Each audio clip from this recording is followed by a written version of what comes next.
Iniciando na cornetagem, e essa semana eu quero, em primeiro lugar, agradecer a todas as mensagens de carinho, de apoio que nós recebemos pelo Jornada Esportiva, que junto de Bauru, fez aniversário dia 1º de agosto, no sábado. Bauru, 124 anos, e o Jornada Esportiva, 12 anos. Então, eu quero agradecer aos ouvintes, aos colegas e aos patrocinadores. Muita gente mandando mensagem para a gente. Muito obrigada. E se inscrevam no nosso canal, ative as notificações, acompanhe a gente aí, dá uma força para a gente aí no YouTube do Jornada Esportiva. E hoje, quais os assuntos que a gente... Antes de continuar, Cris, antes de continuar, já quero dar meu joinha para vocês aí por 12 anos de história. Eu vivi, assim, 3 lados, né, do Jornada Esportiva. A fase ouvinte, né, que eu conheci muito, principalmente o basquete, por conta das transmissões do Jornada, né. Durante um bom tempo, eu morei fora de Bauru, então eu ficava ouvindo bastante, né, as transmissões. Depois, como colega já, né, jornalista, estudante de jornalismo, e agora, né, dentro do projeto aí, dando pitaco. Então, parabéns por Jornada, 12 anos. A gente vai fazer 6 também em agosto. Metade disso já está complicado, né? Imagina 12 anos, então, parabéns, merecem demais aí, ó, todos os joinhas possíveis. Oh, valeu, muito obrigada. E agradecer a vocês também, que são parceiros, né, que estão sempre dando uma força para a gente aí, sempre na medida do possível, né? Aquela parceria, assim, voluntária, né? É assim que a gente consegue manter o projeto, pelo menos com a cara e com a coragem. Vamos entrar, então, no assunto da semana. O primeiro assunto, que eu acho que é o que mais tem novidades, é o basquete. Novidades, e aí no basquete, quem quer iniciar os trabalhos? Bom, vamos atualizar as informações, né? Aliás, obrigado também, faço as palavras aí da Cristiane, aos colegas, às pessoas que se manifestaram pelos 12 anos do Jornada. Ixi, se a gente começar a falar das histórias aqui desses 12 anos, teríamos que preparar uns 6 na cornetagem, porque é muita coisa, né? Muita coisa aconteceu durante esse período. Mas o torcedor do Bauru Basquete está sequioso por informações. E olha, até sexta-feira estava tudo calmo, tranquilo, né? O Vanderlei seria o treinador, o Hudson seria o assistente, até porque o Hudson declinou a possibilidade de ser o treinador. Estava tudo caminhando para termos uma solução caseira no Bauru Basquete. Porém, no dinamismo do esporte, com a extinção da equipe do Botafogo, que foi na quinta, sexta-feira, abriu-se uma possibilidade no mercado. E nessa abertura de mercado, o Bauru Basquete entrou no páreo e, de uma forma positiva, fechou com o Léo Figueiró. Quer dizer, falta ainda a assinatura, o anúncio oficial, mas as conversas avançaram muito na sexta, no sábado, inclusive, uma longa reunião entre o Vanderlei e o Léo Figueiró, reunião essa virtual, hoje tudo se faz aí através de videoconferência, como nós estamos fazendo aqui, né? Mas foi praticamente no sábado sacramentada. Uma questão aí, talvez, de horas, de dias, o anúncio oficial do Bauru Basquete. Não era prioridade o Léo Figueiró, repito, uma situação de pontual no mercado, de repente ficou liberado um treinador competente nas últimas temporadas, fez um ótimo trabalho no Botafogo, levou o Botafogo ao título da Liga Sul-Americana, levou o Botafogo no primeiro ano a uma semifinal de NBB, vendendo caro para o Flamengo. Então, o trabalho do Léo Figueiró foi muito bom à frente da equipe do Botafogo. Ele já tinha feito um bom trabalho lá no projeto de Caxias. E agora vem eu, com todo respeito ao Botafogo, que tem uma camisa maravilhosa no futebol e estava voltando aí ao basquetebol depois de muitos anos inativo, mas eu acho que esse vai ser o grande teste de fogo da carreira do Léo Figueiró, em ele acertando com o Bauru Basquete. Porque agora ele está no estado de São Paulo, que é a maior força do basquetebol brasileiro, onde existe um campeonato paulista competitivo, onde as equipes que jogam o NBB são extremamente competitivas. Então, o Léo, que já teve passagem rápida também por Rio Claro, mas agora ele vai ter o teste de fogo da carreira dele à frente do Bauru Basquete. O Léo, ele foi técnico também do Contagem, né, na Liga Ouro. Ele fez um trabalho muito legal. Foi o time que repatriou o Wesley Senna quando ele voltou da Espanha. Não sei se vocês lembram dessa. Quando ele saiu do Barcelona, voltou para o Brasil. Não tinha mais time do NBB. O Léo foi lá, chamou o Wesley, apostou no Wesley de novo no Botafogo, mas dessa vez não deu certo. Mas realmente é um técnico de carreira bem curta, bem mais curta em comparação com os últimos dois que tivemos, né? Guerrinha, técnico desde sempre praticamente, Demetrios também com uma carreira, chegou em Bauru já com uma carreira um pouco mais longa do que a do Figueiró e sai com uma carreira maior ainda, mas o Léo tem tudo para continuar, para ser um grande técnico da geração dele. Vale lembrar que ele teve uma campanha bem semelhante na temporada anterior para essa também, ele ia chegar nos playoffs ali para ver se tentava embalar, conseguir um título inédito. Mas vamos ver, o Figueiró é um cara que provavelmente tem um tipo de time, um tipo de jogo um pouco diferente do que imaginaríamos que seria com o Vanderlei. Vamos ver se a chegada dele vai influenciar na negociação, se ele vai pedir alguma peça específica. Os jogadores do Botafogo, os principais destaques, com exceção do Jamal, já acharam seus clubes, né? Ali o Cauê Borges, o Lucas Mariano, do Sommer. Tem ainda Arthur Bernardo e Diego Conceição na parada. Mas vamos ver se ele vai também querer mexer um pouco no elenco do Bauru Basquete, se ele vai querer trazer alguma peça específica, porque o Bauru está naquele compasso de espera, né? Depois de anunciar Alexei, Alex, Dikembe e a renovação do Larry, deu aquela pausa. A gente está esperando Cipollini, vendo se Deodato consegue vir, Tyrone também, tem as negociações, as renovações correndo por fora. Vamos ver se o Figueiró adiciona algum nome aí nessa novela que é o Bauru Basquete na última semana e nas últimas 2 semanas das negociações. Mas que tipo de jogo você esperava do Vanderlei? Acho que essa é uma questão, porque eu não tenho conhecimento do Vanderlei como técnico. Justamente, você pegou no ponto certo, realmente não me expressei legal. O que tudo indicava seria uma solução caseira. A gente sabe que o Alex tem planos de se tornar técnico, que existe sim a ideia dele se tornar gradativamente um técnico atleta, guardado as devidas proporções, é claro, mas ele tem um papel cada vez maior em organização do time, esse tipo de coisa, e a ideia é que isso começasse já nesse ano. Com o Léo Figueiró, eu acho que isso não vai rolar, certo? Eu acho que não vai ser assim, talvez esse plano tenha que ser adiado, tenha que ser modificado de alguma maneira. É nesse sentido que eu quis dizer, para deixar mais claro para todo mundo aí. Bom. O Léo, né, já mostrou qualidade, né, dentro do Botafogo. Ele conseguiu elevar, né, as condições do time, principalmente na temporada anterior, que chegou à semifinal do NBB. Foi eleito, inclusive, o melhor técnico, né, por conta desse desempenho. Vale lembrar, né, que tinha essa ideia do Hudson e do Vanderlei. Há 2 semanas atrás, né, no programa aqui, eu estava meio que em cima do muro, né? Esse dilema de contratar um treinador ou trazer um nome, ou manter um nome que já esteja ali perto do projeto.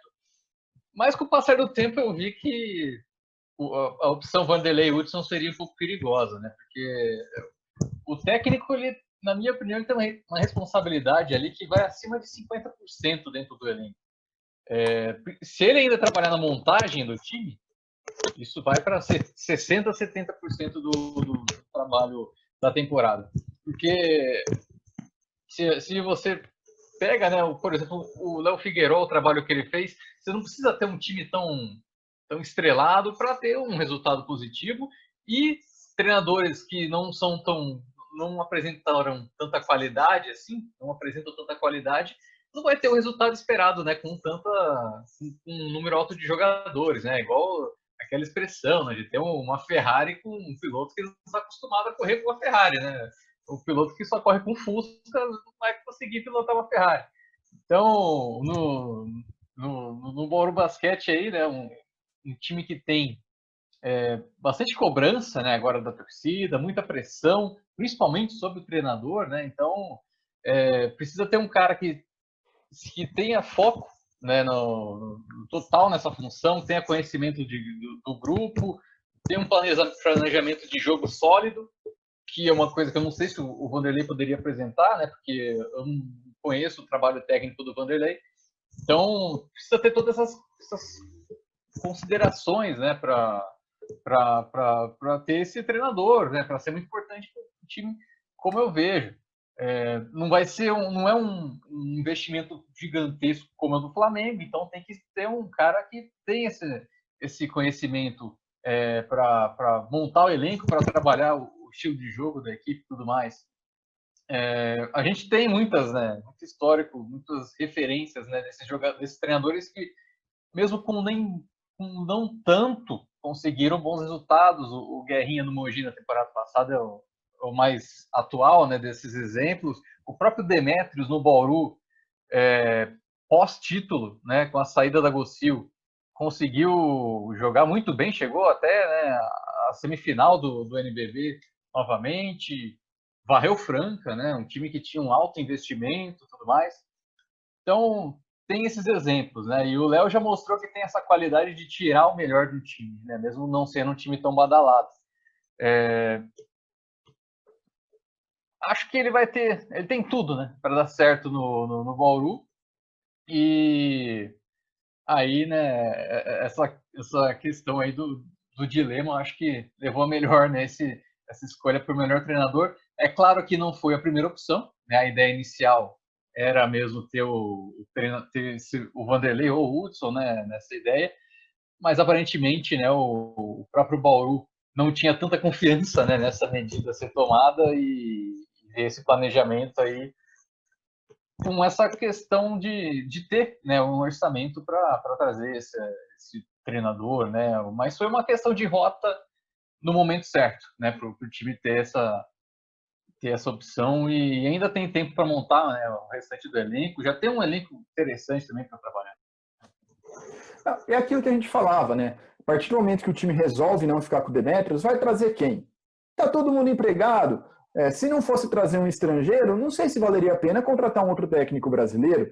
O Bruno Savignani é outro que hoje está livre, mas não estava até então, né? O Bruno Savignani foi, para quem não viu ainda, ele foi anunciado o seu desligamento do Corinthians, até porque Demetrios vai para o Corinthians, a gente vai falar disso daqui a pouco.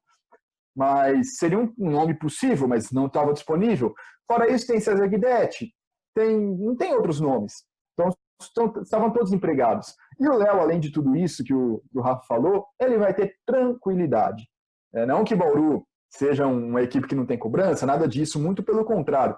Mas internamente é um clube que vai pagar, é um clube em dia, né, diferente do que estava acontecendo no Botafogo, é uma associação de basquete, não é um trabalho que ele vai ter que ficar lidando com diretoria da própria equipe querendo boicotar o seu projeto. Então ele vai ter toda essa tranquilidade também, e tal que consta, né, um bom time, né? O Bauru já tem aí 4 bons jogadores, a expectativa é que cheguem outros mais. E ele vale lembrar também que ele teve um bom trabalho, mas ele contou muito também com o crescimento do Jamal, né? Todas as boas passagens, os bons momentos dele no Botafogo corresponderam com o crescimento do Jamal em quadra. Eu queria ver, vai ser interessante ele sem o Jamal agora, mas é só uma provocaçãozinha, não é nada que coloque em dúvida os méritos dele pelo Botafogo. Tem um Alexei que joga parecido também. Também, vamos ver. Mas vamos ver, principalmente essa questão da tranquilidade. Eu acho que ele vai ter uma cabeça bem mais leve, bem menos peso sobre as costas para trabalhar por aqui. Para mim está muito claro. O Léo Figueiró precisava trabalhar, até porque não estava recebendo no Botafogo. E hoje a situação mais fácil dele ficar empregado no mercado brasileiro seria Bauru. Eu acho que até por isso o acerto foi rápido. Bauru viu a oportunidade de poder contar com esse profissional e o profissional Léo Figueiró viu o Bauru hoje como uma melhor opção por vários motivos que vocês já colocaram. Com todo respeito ao Botafogo, que é uma camisa de futebol maravilhosa, de Didi, Garrincha, Nilton Santos, irretocável no futebol. No basquete já teve muita tradição nos anos 60, mas hoje não é a prioridade no Botafogo Futebol e Regatas o basquetebol. Tanto é que o projeto agora vai ser desativado até por conta da crise financeira. Então, o Léo Figueiró vem hoje para um projeto muito mais consolidado, quer queira, quer não, no mundo do basquetebol brasileiro, o projeto de Bauru é muito mais consolidado que o projeto do Botafogo.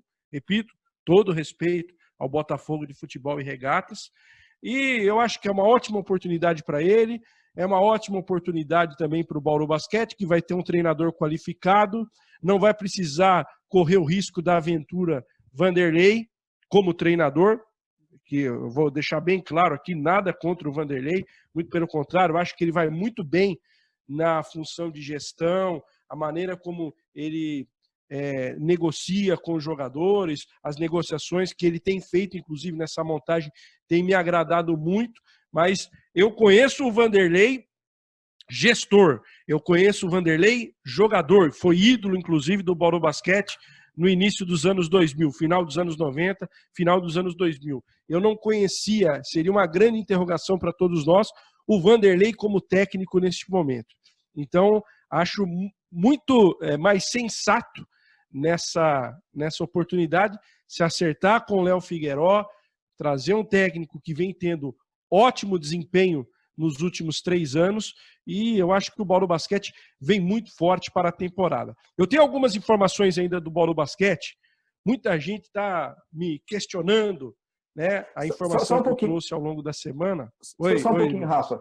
Antes de focar no Bauru Basquete, só aquela cornetagem já para a diretoria do Botafogo, né? Se no hino do clube, do próprio clube, diz que em outros esportes só força está presente, o que a gente vê no dia a dia é totalmente o contrário disso. O basquete é a bola da vez, mas ano passado o vôlei também já tinha sido desativado.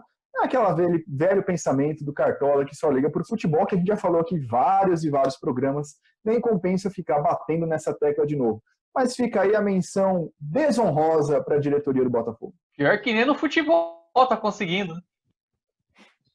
Tá o estudo do Itaú, que sai todo ano, né, sobre a saúde financeira dos clubes, coloca o Botafogo lá atrás. O Botafogo tem que a metodologia que eles fizeram para pagamento da dívida é o seguinte: usar 20% da receita para o dia a dia do clube, jogadores, etc., e 80% da receita para pagamento das dívidas, o que não acontece. Mas se o Botafogo realmente fizesse isso, usasse 80% da sua receita para pagar dívida, ia demorar mais de uma década para zerar o caixa do Botafogo. A situação está difícil. Tem que chegar muito mecenas, tem que chegar muito irmão torcedor bilionário para salvar o clube lá. Bom, vamos lá. Informações complementares do Bauru Basquete. Sobre patrocínios, além da Zoponi, mais um investidor. Eu não sei quando que esse investidor vai ser anunciado, mas a negociação foi encaminhada, foi sacramentada. Esse investidor já investiu anteriormente na equipe, alguns anos atrás. Quer dizer, não é um novo investidor, é um antigo investidor que está voltando. E o foco dele é atuar no ramo imobiliário da cidade nesse momento. Deve ser, inclusive, nos próximos meses, lançado um empreendimento imobiliário na cidade, e ele vai utilizar o Bauru Basquete, inclusive os jogadores do Bauru Basquete, como garotos propaganda desse investimento imobiliário. Eu não estou autorizado ainda a dizer quem é, mas, repito, já é um investidor que já investiu no Bauru Basquete em temporadas anteriores. Até teve uma postagem do meu amigo Josafá, do Bauru Mil Grau, com uma foto, negócio fechado, com o pessoal da imobiliária. Me fugiu agora. Moraes Imobiliária, Moraes. pessoal da Moraes Imobiliária. A Moraes Imobiliária não será o patrocinador. A Moraes Imobiliária vai intermediar a venda desses lotes, desses terrenos, que esse investidor imobiliário na cidade vai lançar nos próximos meses, nas próximas semanas em Bauru. Então, a participação da Moraes Imobiliária é essa. É ela quem vai comercializar esses imóveis. Mas não é a Moraes Imobiliária o novo patrocinador master do Bauru Basquete. Então, vamos aguardar, mas situação muito bem encaminhada, nós adiantamos na semana passada. Não sei se o Lucas tem alguma informação em relação ao Cipollini, a informação que eu tinha é que estava praticamente encaminhada aí a contratação, e segue aí a espera, foi aberta a negociação com o Gabriel Jaú, com o Gui Deodato, e essa semana deveremos ter algumas definições, também com uma confirmação oficial aí do Léo Figueiró, ele podendo já, inclusive, participar dessas negociações. Até então, na mesma, Rafa, Cipollini, a novela Cipollini se arrasta um pouco em Bauru, né? Tinha aquele papo da oferta do Paulistano, ele ainda não se decidiu, mas ao que tudo indica vai fechar, tá mais para lá do que para cá, digamos assim. Outro nome também que o Bauru chegou a negociar nas últimas semanas é o Tyrone, e segue a busca também por um outro ala estrangeiro, né? Depois das tratativas com o Eric Flor, ala do Boca Juniors, não irem para frente, Bauru segue ali dando uma sondada no mercado argentino, principalmente, ver se consegue um ala de qualidade e barato. O Eric Flor provavelmente vai jogar no Uruguai, naquele sistema de jogar os playoffs só, e ele estaria livre a partir do final de novembro, dezembro, mas não é o que o Bauru deseja, né? O Bauru queria alguém desde já, para já ir trabalhando, e não alguém que chegasse só ali no final do ano. Então, o time segue dando uma olhada no mercado, mas também está se fechando, porque o mercado está bem quente lá na Argentina. Mas seguimos no aguardo aí desses nomes, dessas confirmações que o Rafa falou nessa semana. Mas, e o Fadiano também, né? E o Fadiano também. E o Fadiano também. Enquanto isso, na última semana que se passou, o mercado brasileiro não foi muito quente, digamos assim. Até porque as principais equipes, né, Flamengo, Unifacisa, Franca, já praticamente sacramentaram seus elencos, Paulistano também já está com o time quase inteiro. Então, nós tivemos a contratação do Wesley Castro pelo Mogi, o Wesley que chegou a conversar bastante com o Bauru pelo segundo ano seguido e de novo não deu certo, foi para o Mogi. E o Minas, o Minas aí de maneira não oficial, mas é o que saiu na imprensa, no blog do Souza, que o Minas teria contratado JP Batista, David Jackson, Nesbitt e Parodi. Vem babando para o título também, né? Enquanto isso, o Cerrado Basquete de Brasília e o Black Star, assim como a gente noticiou antes de ontem, eles também estão concorrendo para uma vaga no próximo NBB. O Cerrado está mais avançado, já tem a verba, precisa só da franquia e provavelmente conseguindo essa franquia já vai entrar no mercado. Enquanto isso, o Black Star lá em Joinville está numa situação oposta. Já tem o elenco, né, que é o elenco que iria disputar o CBTzão, com o Stefano, inclusive, ex-Bauru, Renato Shows, ex-Bauru, Leozão, Will, Jefferson Socas, mas ainda não tem toda a verba que a Liga exige e está correndo contra o tempo para conseguir essa verba até agosto. Eu vou jogar uma pergunta para vocês. Com a chegada do Léo Figueiró, ele não participou dessa montagem do elenco. É um fator que vai pesar muito no treino, né? na armação do time, em quadra, no resultado também.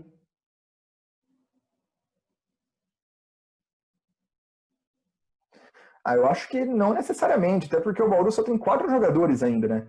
Então, se ele dá tempo ainda dele pôr o dedo nas negociações, pedir alguém, recusar alguém, eventualmente que o Bauru esteja negociando. Pô, são 4 jogadores, mas esses 4 jogadores são Larry, Alexei e Alex de Kembe.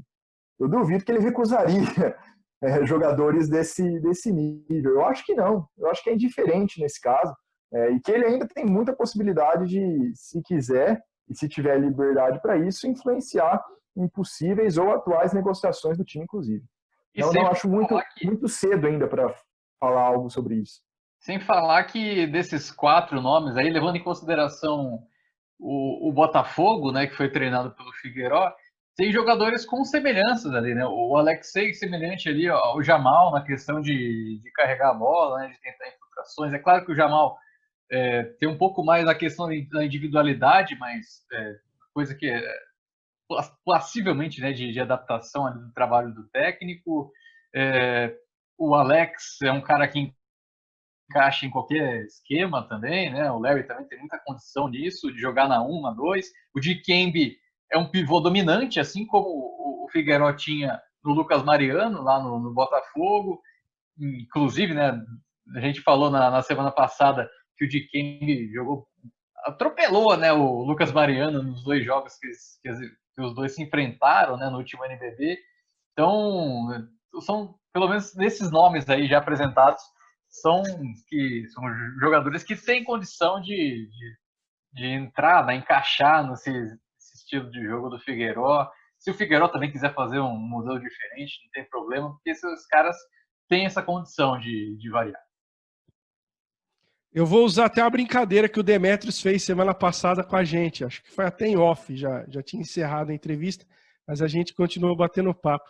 Queria eu poder contar no meu time com Alex, Alexei, Dikembe e Larry Taylor. Então, aí já responde que não vai ter problema nenhum pro Léo Figueiró, não. E falando em Dema, temos uma nova casa para o Demetrios Serracil. Não ficou muito tempo sem emprego, sem time também, né? Demetrios vai para o Corinthians que jogará o Campeonato Paulista sob o comando do Vitor Galvani, e com uma molecada mesmo. É até um sintoma que eu até queria levantar um debate sobre a viabilidade do Campeonato Paulista, sua importância e relevância para as equipes, mas espera um pouquinho. Demetrios deve, enquanto isso, estruturar o Corinthians a seu modo, dentro das possibilidades que o clube oferecer, para chegar no NBB aí sim com um investimento um pouco maior, atletas de maior qualidade, de maior experiência, e o próprio Dema no comando. Mas e aí?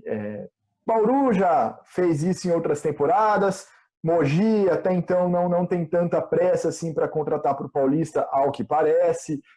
Corinthians agora já desdenha completamente do Campeonato Paulista, salvando dinheiro, inclusive, salvando verba para ter um gasto maior no NBB. Para onde vai o Campeonato Paulista de basquete masculino aqui no estado? Você é paulista no estado de São Paulo, né, Lucas? Você é muito burro. Para onde vai o Campeonato Paulista de basquete masculino? Bom, respondendo a pergunta do Guanais, eu entendo o seguinte: o Campeonato Paulista ainda tem seu valor, assim como tem no futebol, que agora vai ter decisão Corinthians e Palmeiras, e eu tenho certeza que quem for campeão vai comemorar, seja o corintiano ou seja o palmeirense, vale o mesmo para o paulista de basquete. Se você fazer uma pergunta para o torcedor de Franca, para o torcedor de Mogi, para o torcedor de Bauru, principalmente essas equipes, todo mundo quer ganhar o Campeonato Paulista de Basquete. Até porque o Campeonato Paulista de Basquete é o campeonato viável para qualquer paulista ganhar. Porque, pelo que a gente está vendo hoje no NBB, você tem o Flamengo muito acima dos demais, o Minas talvez venha fazer frente. Não que os outros não venham fazer, mas é muito mais complicado hoje você conquistar o título do NBB, até pela força dos outros estados, e torcedor gosta de comemorar títulos sim. O Campeonato Paulista precisa ser tratado com um pouquinho mais de carinho, né? Essa situação, o Corinthians vai jogar com molecada, o Pinheiros vai jogar com molecada, é uma situação ocasional. O São Paulo vai vir com força máxima no Campeonato Paulista. Bauru, eu tenho certeza que vai entrar com o melhor possível também no Campeonato Paulista. Franca perdeu muito o orçamento, vai apostar na molecada, mas quer beliscar. Não tem essa. O Campeonato Paulista ainda tem o seu glamour pela rivalidade. Pergunte ao torcedor do Franca, do Bauru, se ele não quer ganhar do adversário no playoff, se ele não quer ganhar o estadual. Estadual, assim como no futebol, tem muito torcedor que desdenha, que vale o brasileiro, vale quando ele perde o paulista. Porque quando ganha, ele valoriza. O Palmeiras, quando perde título paulista, fala que é paulistinha. Agora, eu duvido se o Palmeiras der o troco no Corinthians sábado e for campeão paulista, o presidente do Palmeiras não vai comemorar. Então, tem muita balela nisso aí. O campeonato estadual continua valendo sim, e principalmente para o fomento da rivalidade e para os torcedores comemorarem. Vai falar no futebol, né? No futebol tem muito disso já, tá vendo? O Gesualdo Ferreira tá quase saindo do Santos já por conta do desempenho do Campeonato Paulista. Até, inclusive, vou falar depois disso aí, mais sobre isso. No basquete também é a mesma coisa, né? Tem essa rivalidade, essa questão de ser o título mais viável, né, para as equipes. Tem também uma questão de, por exemplo, para alguns projetos, meio que o primeiro degrau, né, a ser alcançado, como foi, por exemplo, na época do Pascoaloto, Bauru, como foi na época do César Franca, também no título do Mogi, né, que há muito tempo não vencia. Foi muito importante aquele título paulista, né, do Mogi, em cima do Bauru, não é? Na decisão. Então, é muito importante para esse primeiro degrau. Primeiro degrau que o São Paulo está buscando, né? Primeiro degrau que o Corinthians tentou buscar na temporada passada, não conseguiu, e agora muito difícil de alcançar, né, esse primeiro degrau. O São Paulo vai em busca, né, desse título por conta do primeiro degrau. O Franca vai para tentar manter, né, a hegemonia com um investimento menor do que na temporada passada. Então, tem ainda, né, o seu glamour. O Campeonato Paulista é disparado o melhor estadual, né, do Brasil. Não à toa, muitas equipes de outros estados tentam vir, né, representar alguma equipe daqui. Teve até temporada passada boatos do Minas, né, vir para cá para representar São João da Boa Vista. Sorte de São João, né, que não teve o Minas, pôde ganhar do Bauru, daquela vitória heróica. E o Campeonato Paulista tem essa importância, né? Para fomentar também, né, outras praças que não têm condições de jogar uma competição a nível nacional de maior qualidade, como o próprio São João da Boa Vista, América de Rio Preto, Osasco. Tem essas coisas positivas ainda, né, do estadual, mas eu vejo que nem sempre, né, a gente pode ver isso, porque queira que não, né, é um início de temporada para muitas equipes, não é o principal momento da temporada. Eu acho que isso que atrapalha, né? As equipes veem o Campeonato Paulista como uma pré-temporada, principalmente essa primeira fase. O playoff do Paulista é bem mais emocionante e maior, né, do que essa primeira fase, que quase sempre é bastante esvaziada, né, até por conta da disparidade, né, entre as equipes. Todo mundo se classifica, né, tem essas baboseiras aí da primeira fase do Paulista que diminuem o campeonato estadual. Mas ele em si, na teoria, ele tem peso, sim. O problema é, né, a federação, que muitas vezes não dá o seu devido valor. Quais as novidades do vôlei? Teve jogadora sendo anunciada e teve também jogadora que soltou a contratação de outra em plena entrevista, não é mesmo, Rafael Antônio? Vamos deixar bem claro aqui que a nossa gloriosa Carol Leite não fez por mal, coitada. Eu só fiz uma pergunta, acho que foi eu ou foi o Zé Luiz Pereira, eu nem lembro quem fez a pergunta, se ela já tinha trabalhado com algumas das jogadoras. Aí ela começou a comentar todo mundo. E aí ela soltou o nome da Vanessa Janck. Até então, ninguém estava sabendo que a Vanessa Janck estava contratada, né? Então, assim, evidentemente que ela não fez por maldade nenhuma, é a coisa do ao vivo, né? Porque ela já estava... Aliás, as jogadoras contratadas já estão em Bauru, já estão fazendo um treinamento físico individualizado, e aí ela soltou. E aí, depois, ficou confirmado, ainda não oficialmente anunciado, mas a Vanessa Janck faz parte do elenco bauruense para a próxima temporada. A grande interrogação vai ser o aproveitamento ou não da Sueli, ela deve passar por testes, mas vamos aguardar. No mais, até assim, eu tive uma impressão um pouco política, né?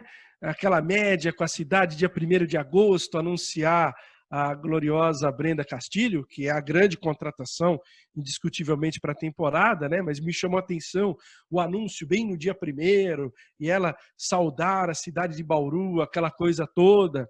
E a gente sabe que a família Mandalite também tem pretensões políticas nas próximas eleições, né?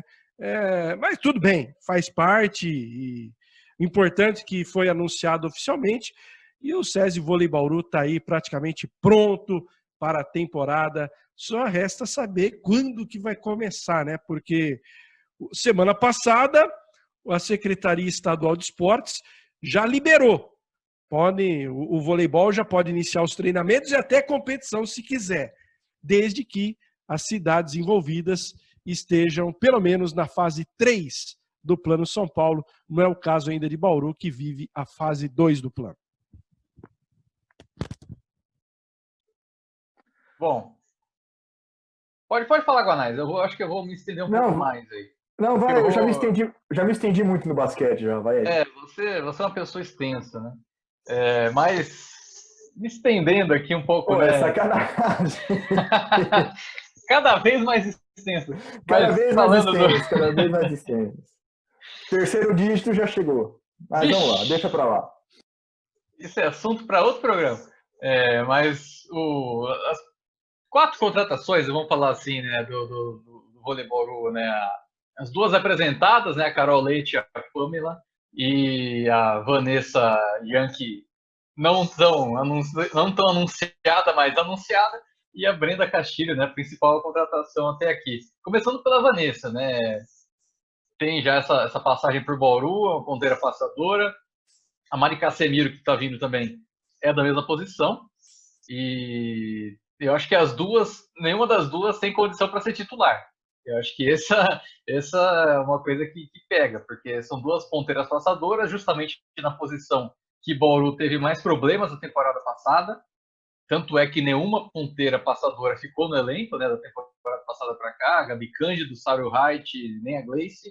A Tiffany ficou com a única ponteira, né, remanescente, mas não pelo passe, né? Muito longe disso. E isso mostra que é um lugar crítico. Era um lugar que Bauru precisava buscar um nome de qualidade, um nome que seja fundamental e que seja de segurança. No caso da Vanessa, ela vem de 2 temporadas que ela não rendeu o esperado.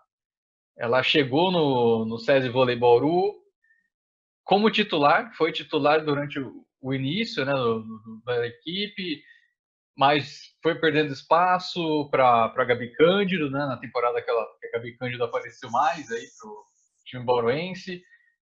Ela foi reserva no time que teve uma formação kamikaze com a Palácio e a Tiffany de ponteiras, ou seja, não tinha passe nenhum, tinha um poder de fogo incrível, mas a bola não chegava nunca, né, para os atacantes, porque o passe saía todo quebrado. Então, ela foi reserva, né, desse time. E quando ela chegou no Osasco também, ela chegou em baixa no Osasco e como reserva ali da Ellen, né, que estava ali. A Ellen teve alguns jogos que ela não foi boa, não foi bem, né, e deu a oportunidade para a Vanessa, e a Vanessa também não rendeu o esperado. Não assumiu titularidade, seguiu no banco. Então, é uma contratação que eu não vi muito porquê de ter a Vanessa aí no time, por conta desse rendimento dela nas últimas 2 temporadas e também por fato de já ter esse acerto aí com a Mari Casemiro, para complementar, né, as opções ali na ponta e no passe do Bauru. Sobre a Carol Leite, uma contratação ali de uma levantadora que já tem experiência ali na posição de reserva, né, de uma jogadora de bom nível, há um tempo já estava ali no time do Rio de Janeiro. Ainda não se desenvolveu ao ponto de chegar a ser titular de um time que briga lá em cima, né, na Superliga. Tem ainda um tempo, né, para buscar isso, mas até o momento não conseguiu, né, esse salto. E na qualidade de jogo dela, pelo que eu lembro, né, nos jogos do Bauru contra o Sesc, principalmente, é uma jogadora que tem um saque de qualidade até, então para ser essa opção de vir do banco, né, para inversão de 5-1, muitas vezes. É um nome até ok, né, para a temporada. A Pamela já eu não vi num jogo dela, pelo que eu me lembro. Ela atuou muito pouco na Superliga pelo Fluminense, então, questão de estilo de jogo, eu não vou falar nada. Muita gente elogia ela, né? Fala que ela tem um enorme potencial, quem já viu ela na categoria de base. Então, a gente pode guiar-se um pouco por isso, né? Por conta dessa visão de outras opiniões aí de quem já conhece ela. Mas em termos físicos, né? Dá para ver que é uma atleta que tem um porte físico interessante, né? Até que o apelido dela é Panzer, né? Então, é uma atleta que até em termos físicos, né? Apenas físicos, vamos ficar nisso. Ela lembra um pouco a Tandara, né? Em termos de físico. Mas aí o restante da comparação com a Tandara ainda é inviável. É uma jogadora que tem ainda o potencial para crescer. Vamos ver se ela consegue mesmo, né? Espero que tenha um ótimo futuro no SESI Vôlei Bauru. Por fim, a Brenda Castilho, né? Que foi essa contratação aí, anunciada politicamente ou não, no dia 1º de agosto. Mas é uma contratação excelente para o Bauru, né? Junto com a Polina Rahimova, são as duas atletas de alto nível internacional na equipe, que ainda tem com experiência internacional também a Dani Lins e a Denísia, que eu acho que vão ser os 4 pilares, né, principais aí desse time para essa próxima temporada. Bons pilares, né? Um time de qualidade aí. Brenda Castilho, o Rafael Antônio pode até usar o apelido da Brenda Castilho de Rainha do Caribe. Bom, boa. Gostei. Vou utilizar o seu bordão. Só dar uma informação antes do Lucas. Já falamos aí de política, né? A Tiffany é pré-candidata a vereadora em Bauru. Então, muita gente me perguntou aí nos últimos dias se isso vai impedir dela jogar. A legislação eleitoral é muito clara. Ela pode jogar normalmente, atuar pela equipe do SESI Vôlei Bauru. Não há nenhum impedimento na lei eleitoral. A única coisa é que ela não pode pegar microfone de veículo de comunicação e fazer palanque eleitoral, né? Isso é proibido pela legislação, mas ela atuar pela equipe bauruense dentro do calendário da temporada, ela pode normalmente jogar e fazer a sua campanha eleitoral depois no período aí de eleições municipais.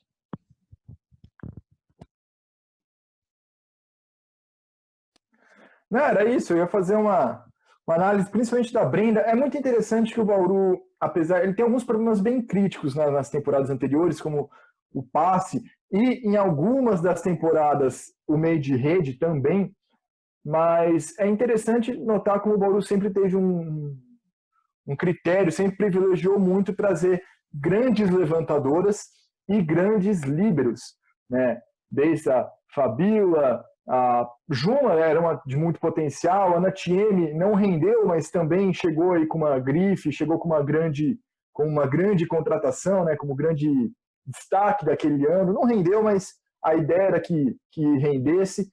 Para líbero, desde a Brenda, passando pela Tássia no passado, depois teve a outra do Caribe, como é que chama mesmo? A Chara Venegas, tinha fugido o nome dela. Antes mesmo da Brenda, teve a Andressa, que era uma boa líbero também, pelos padrões do time bauruense. Sim, ela se destacava nos primórdios, né, ainda de Consilig Bauru Basquete, Genter Bauru Basquete. E é muito interessante notar como tudo culminou agora em Dani Lins e Brenda Castilho. Acho que não tem como melhorar disso, né? Não tem como subir o nível, né? São duas das melhores do mundo nas duas posições. E enquanto isso, a gente tem uma oposta do mais alto nível também, e a Denísia no meio de rede, indiscutível, assim como as outras que vocês mencionaram anteriormente. É legal ver como o Bauru agora só faltava um atleta de elite para o passe. Isso ainda vai ficar talvez para uma outra temporada. Quem sabe se o Bauru não ganhar nessa, se eles completam o time inteiro nesse mais alto nível. Mas eu acho que o time sim tem tudo para conseguir brigar lá em cima. Quem sabe chegar numa final inédita de Superliga aqui na cidade. Repassando as jogadoras do SESI Vôlei Bauru por posição, por favor, para os nossos internautas. Tenho Levantadoras, Dani Lins e Carol Leite. Líberos, a Brenda Castilho e a Júlia. Aí você tem Tiffany, Mari Casimiro, a Polina, a menina que veio do Fluminense, Pamela. Centrais, a Denícia, Mara e a Maihara. E tem a Vanessa Jank também, né? São as jogadoras. Mas as jogadoras juvenis que vão... Isso aí foi muito claro, já colocado lá atrás, que vão também fazer parte do elenco. o elenco fechado, então, vocês acham? A dúvida é a Sueli, né? Tá em Bauru, inclusive, a informação, até vou acreditar aqui, do Luiz Lanzoni, que deve passar por testes essa semana, testes físicos, aquela coisa toda, para aprovar a contratação. No Paulista, vocês acham que chega na final? A tendência é a final, Bauru e Osasco, né? Não acho que o Barueri vai aprontar uma graça de novo esse ano, não. Mas no esporte tudo é possível, né? Tem um nomezinho ali que faz bastante diferença, né? Atendendo pelas iniciais ZRG, quem sabe, né? Só ele, né, para mudar essa história aí novamente, né? Já mudou isso na temporada passada, mas a tendência novamente é de uma final entre Osasco e SESI Vôlei Bauru. Como o Bauru não vai estar totalmente, né, com o elenco completo no sentido de já estar todas algum tempo já entrosados e tudo mais. O Osasco tem condições aí de voltar a ser campeão. E na Superliga? O Osasco acho que ganhou 6 seguidas, né? De Paulista, mas já está 2 anos sem ganhar, né? Pressão cada vez maior por lá. Superliga já é outra história, né? Superliga... Aí... É que eu falo, cara, nós tava discutindo sobre o basquete. Estadual, tá esvaziado. Cara, pro torcedor, os caras lá em Osasco estão obcecados em ganhar o Paulista. Eles estão com o Bauru entalado na garganta, estão com o Barueri entalado na garganta. Não tem essa. O campeonato estadual continua valendo. No futebol, no vôlei, no basquete. Não termina por causa disso, porque ele tem uma coisa, não que o campeonato nacional não tenha, mas a rivalidade regional é que fomenta o esporte, né? É aquela coisa, é a tiração de sarro. Torcedor de Franca tirando sarro em torcedor de Bauru e vice-versa. Aí a gente vem para o vôlei, o pessoal de Osasco tirando sarro na torcida de Bauru e a torcida de Bauru tira o sarro na torcida de Osasco.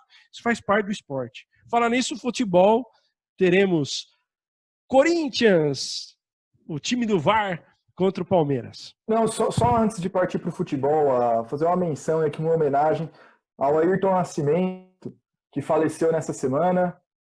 Ele foi assistente, foi técnico do Bauru lá no começo, em Superliga B, depois foi assistente, acumulou outras funções na equipe nos últimos anos, nos anos seguintes, na verdade, e faleceu na última semana, aos 58 anos, muito novo. Ayrton vai deixar fazer muita falta, as equipes já fizeram aí, prestaram suas homenagens nas redes sociais. Os comentários mostram como ele foi uma pessoa querida aqui, como ele teve uma passagem, todo mundo gostava dele, sempre foi muito atencioso com todo mundo, torcedores, imprensa também. E uma perda bem grande aí para o esporte bauruense na última semana, o Ayrton Nascimento. Muito bem lembrado. Inclusive, eu tenho ótimas passagens com o professor Ayrton Nascimento. O homem era bom negociador de janta nas churrascarias da vida, na volta da equipe. Ele que cuidava disso quando era técnico, depois como supervisor.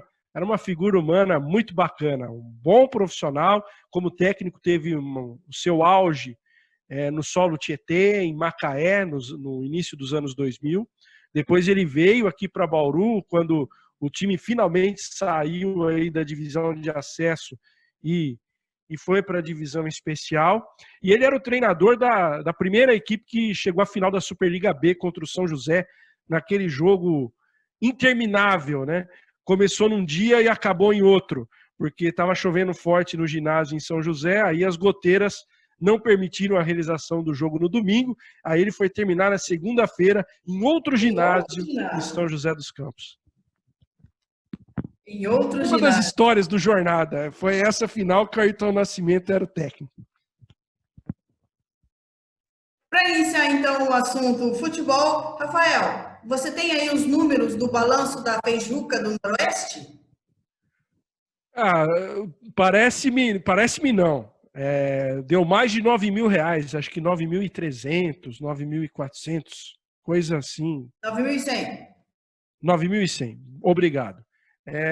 Foi o montante arrecadado e que vai ser repassado e vai pagar os funcionários que ainda não viram acordo din-din no mês de maio.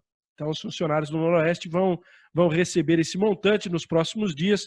Aliás, como o movimento aí, Voz Noroestina, tem feito com muita transparência. Aliás, parabéns não só ao pessoal do Voz Noroestina, mas no caso da feijoada, teve participação efetiva dos torcedores da Sangue Rubro, de outros torcedores que colocaram a mão na massa, que foram lá no Jade e pediram, né, alguns itens da feijoada, e o Confiança doou, Pascoaloto, o Mandalite, o pessoal também ajudou com uma quantia financeira. Tá muito legal, né? O pessoal se movimentou. Queremos agora, essa semana, uma movimentação mais ativa da diretoria do Noroeste para definir se o Luiz Carlos Martins fica, quais são os jogadores que permanecem, porque semana que vem vai começar os testes, aqueles, né, que colocam o cotonete lá no nariz para os jogadores. A partir de semana que vem, o bicho começa a pegar. Por enquanto, o Noroeste não gastaria tanto, né, com testes, porque não tem elenco, né, para testar. Era essa a minha pergunta, né? Como está a movimentação do Noroeste, já que a Série A3 vai voltar? Tem alguma definição ou é isso aí? Nada definido, tudo incerto? Como diria Lucas Guanais, vou usar um termo que ele usa. Esta é a pergunta de $1 milhão, né? Ninguém sabe. O Lelê tá falando que tá correndo atrás do dinheiro, que vai viabilizar, né? Aquela coisa toda, alguns empresários vão ajudar, e que ele já falou pro Deda entrar em contato com a moçada, mas nem o Deda ainda foi retomada a condição oficialmente de funcionário do Noroeste, né? Então, o Noroeste, assim, por enquanto sabe aquele acordo de boca? É que nem nós aqui, nosso acordo é acordo de boca. É o Noroeste. Agora, time de futebol, o buraco é mais embaixo, né, amigo? O buraco é um pouco mais embaixo, então tem que fazer tudo direitinho, certinho, né? Eu não quero aqui ser pessimista ao extremo, mas também a gente não pode ficar enganando o torcedor aqui.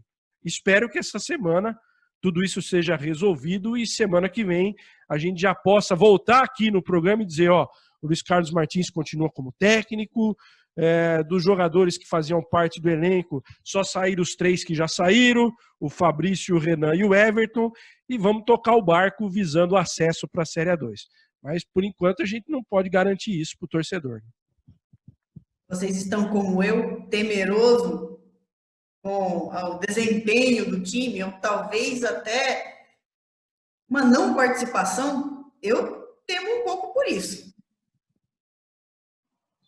Acho que até participa, mas aí como vai participar eu já não sei. Essa é a pergunta de R$1 milhão em nota de 200. Eu ainda não sei o que vai acontecer.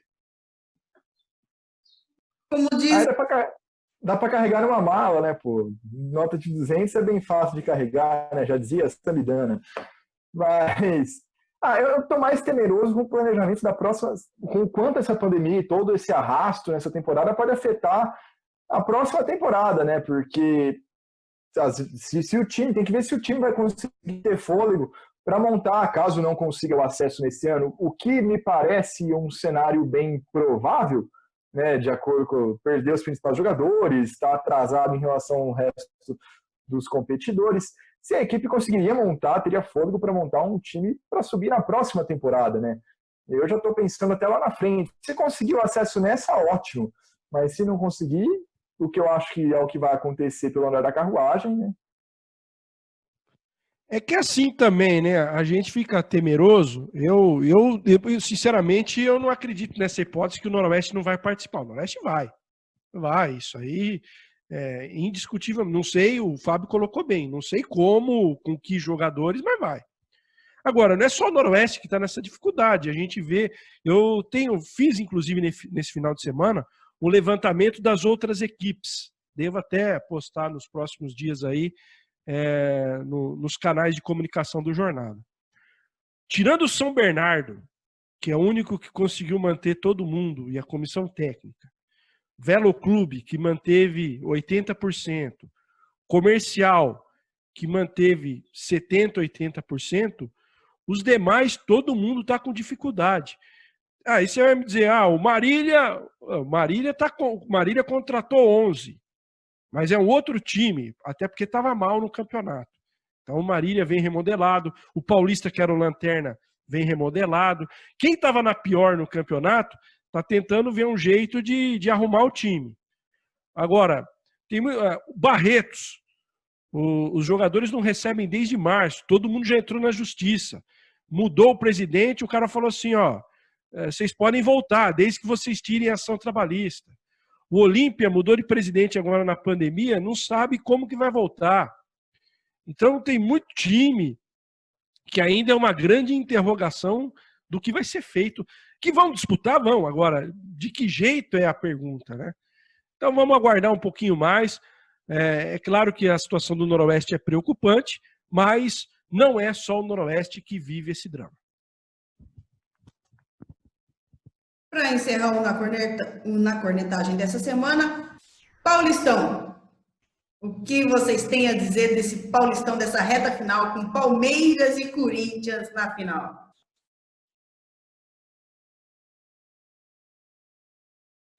São as duas equipes que voltaram melhor da pandemia, né? Principalmente o Corinthians, acho que teve uma diferença.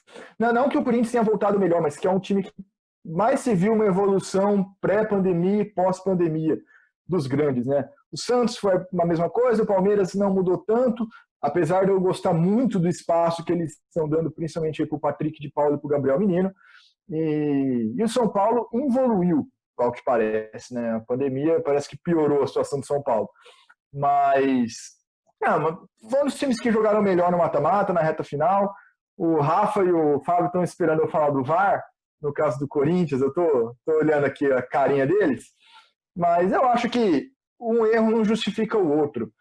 O Fagner devia sim ter sido expulso contra o RB Bragantino, em que pese que era um lance de VAR, a meu ver, na minha opinião, eu vendo o lance ao vivo e eu tentando me imaginar no lugar do juiz, pelo posicionamento que ele estava, eu acho muito difícil, achava muito difícil ele ver que o lance seria para expulsão ali ao vivo dentro do campo. Mesmo ao vivo na transmissão, eu olhei e falei, sei não se foi tudo isso. Aí no replay, sim, se mostrava que o Fagner deixou a perna numa altura elevadíssima, devia sim ter sido retirado da partida. Mas o VAR não chamou, né, o juiz. O VAR era... Isso é curioso. O árbitro da partida do Corinthians e RB Bragantino era o Rafael Claus. E ele não foi chamado pelo VAR para rever o lance do Fagner, a levantada de pé do Fagner. No Corinthians e Mirassol, o Rafael Claus era o árbitro do VAR. E ele chamou o árbitro da partida, que eu esqueci o nome agora, para rever a entrada do Juninho no Carlos Augusto. E foi uma entrada para expulsão, foi acima do tornozelo. Podia muito bem ter quebrado o tornozelo do Carlos. Ele mesmo postou foto depois do estado que ficou ali. Mas um erro não justificou o outro. Tinha que ter tirado o Fagner, tinha. E é isso aí.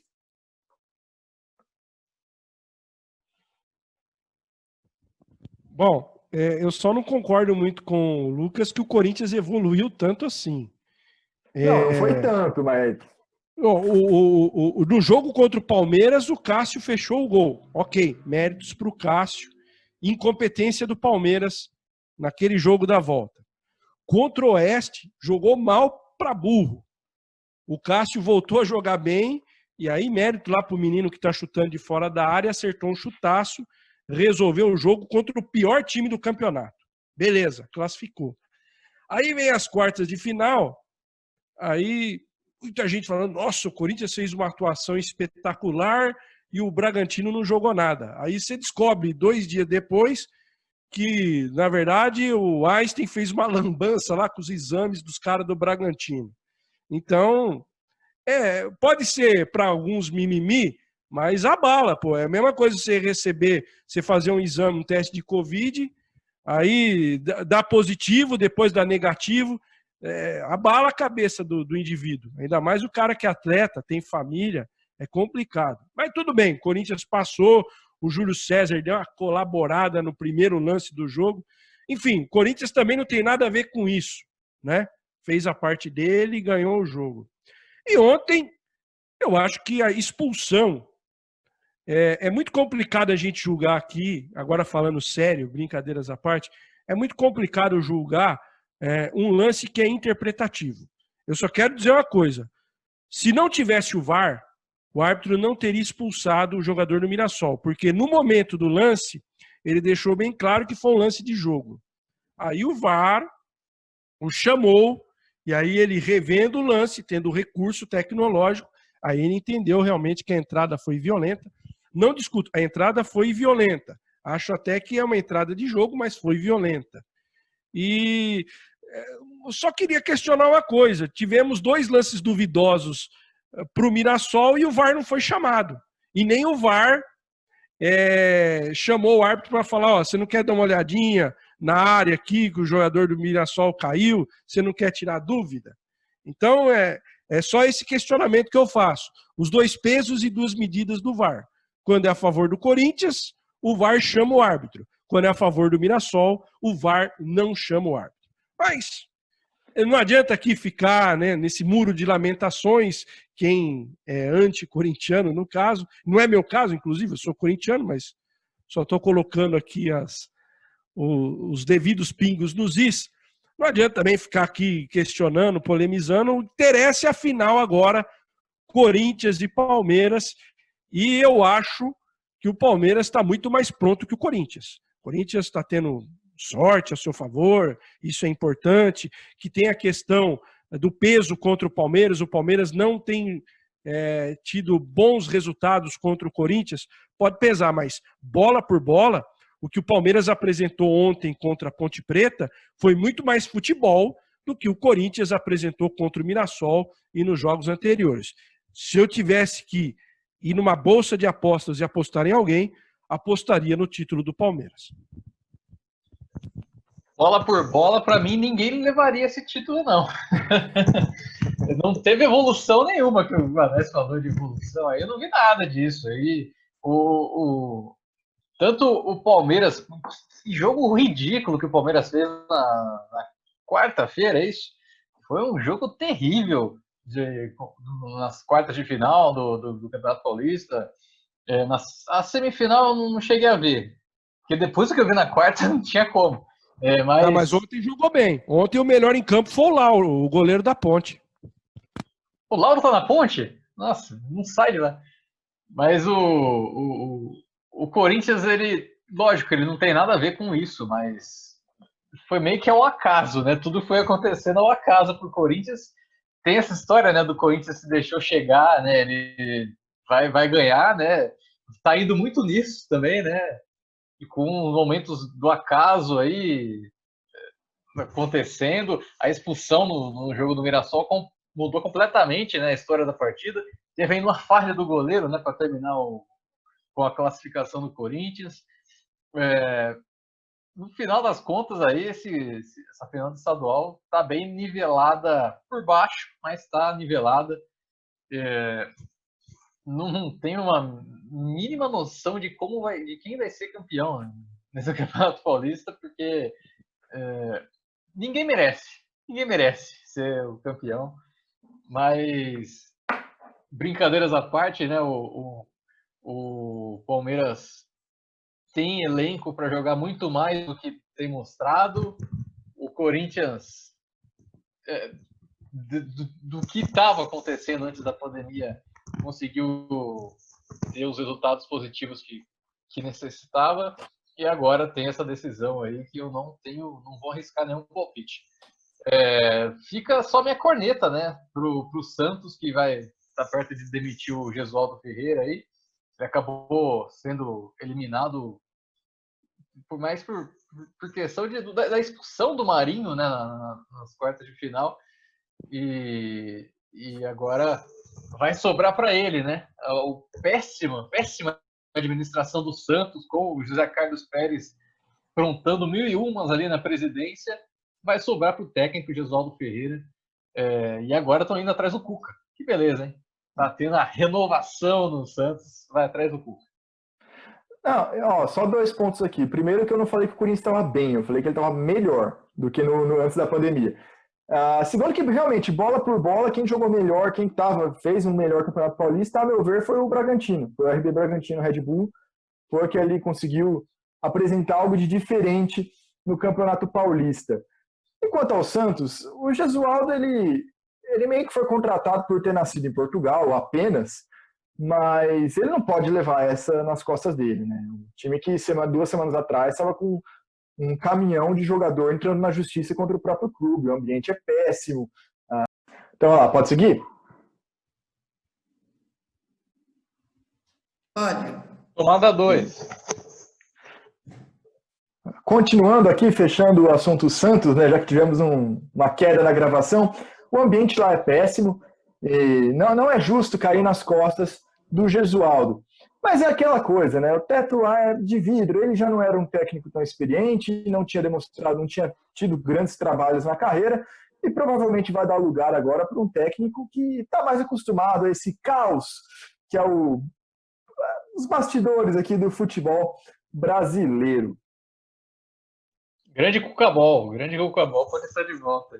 E é triste, né, ver essa situação do Santos aí, que eu acho que é o time mais famoso do Brasil internacionalmente, por conta, né, principalmente do Pelé, que historicamente, né, fora do país tem mais história. É complicado, né, essa situação, tanta turbulência política dentro do clube.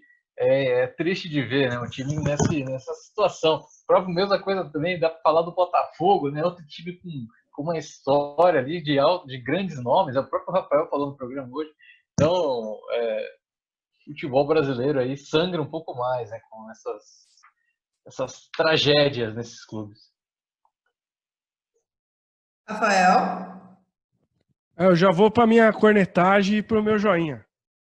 Cornetagem vai para o pseudo-jornalista da FM Energia 97, que uma coisa é o Marinho ter errado, ter sido expulso infantilmente. Outra coisa é o cara pegar um microfone de rádio com milhares de ouvintes no Daio e mais milhares através das redes sociais, que hoje nós temos transmissões multiplataformas, e dizer que o jogador tem que ficar na senzala.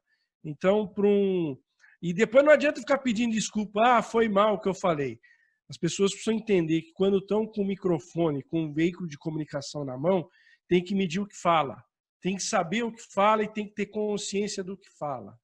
Então, é lamentável. A gente precisa tomar muito cuidado, porque hoje nós temos várias plataformas de comunicação e hoje qualquer um, né?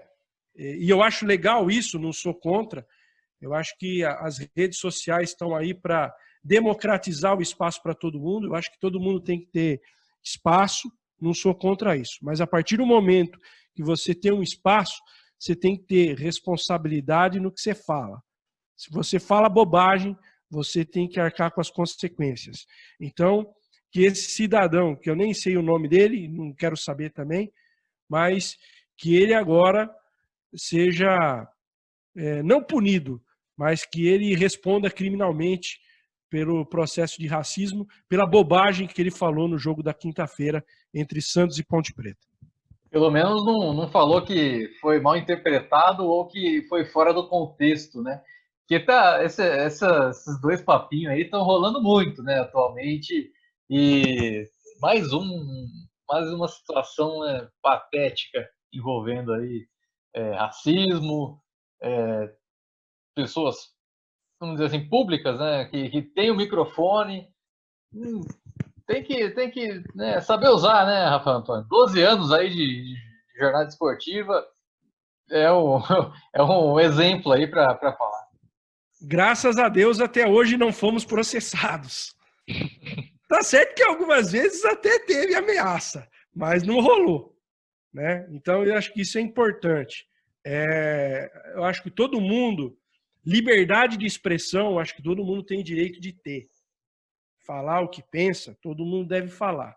Só que não pode extrapolar, né? Uma coisa é você ter liberdade de expressão, outra é você desrespeitar moralmente e até racialmente uma outra pessoa. Então, acho que muito se discute, né, a obrigatoriedade da faculdade de jornalismo para se trabalhar em veículo de comunicação. Eu sempre defendi a obrigatoriedade por esse tipo de coisa, porque nas cadeiras universitárias a gente aprende que segurar esse negócio aqui ou escrever no papel, você tem responsabilidade, né? Então, é muito importante isso. Tem muita gente hoje fazendo comunicação sem ter essa responsabilidade, porque não passaram pelos bancos da universidade. Mais algum comentário? Mais alguma consideração? Tenho certeza que o Guanais quer falar mais. Não, eu só fui conferir se o microfone estava ligado, inclusive.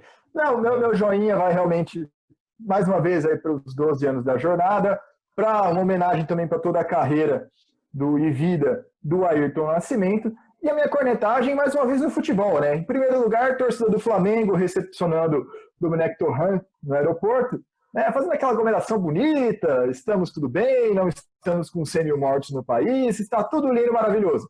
Seguindo nessa mesma toada de coronavírus, senhor André Sanches, presidente do Corinthians, dizendo que o clube não irá fazer os testes para antes dos duelos contra o Palmeiras no Campeonato Paulista, né, agora na quarta e no domingo, dizendo que o clube já cumpriu todos os protocolos exigidos pela FPF, que está todo mundo enclausurado, longe das famílias nos últimos 14 dias. Inclusive, enquanto gravávamos, eu pude conferir isso entre uma gravação e outra durante a nossa queda aqui, e o Corinthians acabou de soltar uma nota dizendo que as informações da imprensa estavam equivocadas e que até o Palmeiras estaria tumultuando o cenário também, quando na verdade é tudo uma cortina de fumaça. O Corinthians, acredito que vá sim fazer os testes, isso é realmente para tirar o foco possivelmente da arbitragem, para dar aquela apimentada no clássico também.